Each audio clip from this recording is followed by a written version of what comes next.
अरे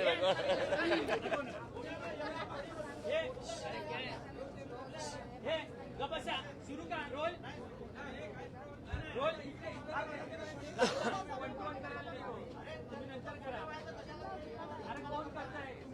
चला बोला ना सर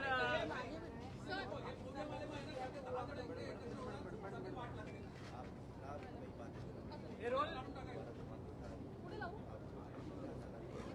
सर तुमचे खासदार असलेले संजय राऊत यांनी खासदार संजय दिना पाटील यांच्या संदर्भात मुंबई पोलीस आयुक्तांना पत्र लिहिले आहे आणि UAPA अंतर्गत तर संजय दिना पाटील यांच्यावरती कारवाई झाली पाहिजे, कारण की बॉम्ब हल्ला करू, धमक्या देऊ अशा पद्धतीच्या सगळ्या काही गोष्टी संजय दिना पाटील यांच्याकडनं होताना पाहायला मिळतात. गांभीर्याने हे प्रकरण घ्यावं असं पत्र संजय राऊतांनी मुंबई पोलीस आयुक्तांना दिले. वाटतं काहीच हरकत नाही, कारण ज्या पद्धतीनं सत्ता संपत्ती याचा माज असताना बऱ्याच ठिकाणी या सत्ताधारी पक्षाच्या लोकांनी माणसं संपवण्याचं काम केलेलं आहे. आणि म्हणून संजय दिना पाटील कोणत्या आधारावर बॉम्ब फेकू म्हणतात, बंदुकीनं उडवू म्हणतात, यांच्याकडे बॉम्ब कुठून आले, कोण यांना बॉम्ब देणार आहे, मग बॉम्बची क्षमता काय आहे, त्याच्यात मग एक जणांवर अटॅक होणार आहे का, 10 जणांवर होणार आहे का, याचा तपास तर झाला पाहिजे. बॉम्ब फेकू म्हणजे कुठेतरी बॉम्ब असेल ना संजय दिना पाटलाकडं, म्हणून संजय दिना पाटलांनी असं वक्तव्य केलेलं आहे. आणि म्हणून संजय राऊत साहेबांनी जी तक्रार केली ती योग्य आहे. मी पोलीस आयुक्तांना मी सुद्धा तशाच पद्धतीनं पत्र लिहिल की या सगळ्या प्रकरणाची सविस्तर चौकशी झाली पाहिजे.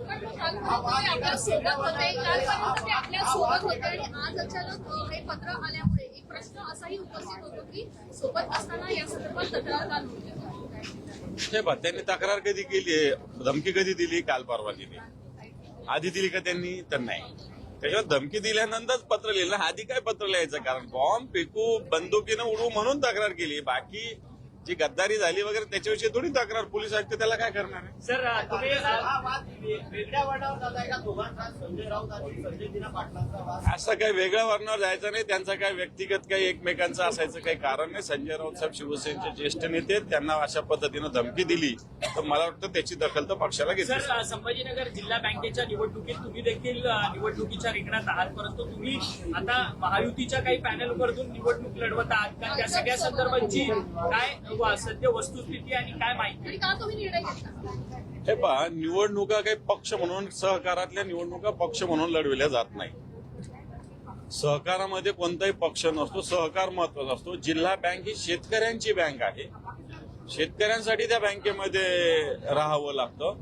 आणि मला असं वाटतं जे लोक आम्ही आता सोबत आहोत ते मागच्या वेळेसही होतो, नव्यानं थोडी एकत्र झालो आम्ही. हे बघ, 2 महाविकास आघाडीचं पॅनल नाहीये, त्याच्यात कोण आहे महाविकास आघाडीचं, कोणीच नाही त्याच्यामध्ये महाविकास आघाडी म्हणून त्याला महाविकास आघाडीचं कसं म्हणता येईल. हार झालं तर तुम्ही काँग्रेसचे काही लोक असतील त्याच्यामध्ये, पण महाविकास आघाडी मुळीच नाही. त्याच्यामुळं हे सहकार क्षेत्रातलं पॅनल आहे.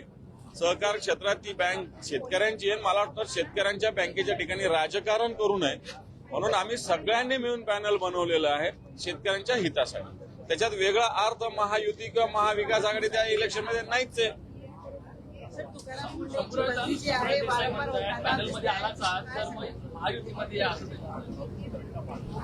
मला वाटतं मी त्याच्यावर सांगितलेलं आहे की हे काही पक्षाचं नसतं पॅनल, हे सहकाराचं. आता त्याच्यात निशाणी आमची कप बशी, कोणत्या पक्षाची चिन्ह सांगा, समोरच्याची निशाणी छत्री, कोणत्या पक्षाची सांगा.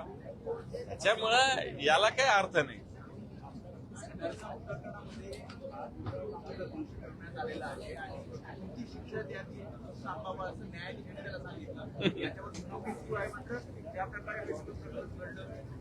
फाशीशिवाय पर्याय नाही. आरोपीला विचारायची गरज नाही, कोर्टाने फाशीची शिक्षा त्याला सुनावली पाहिजे. थँक्यू.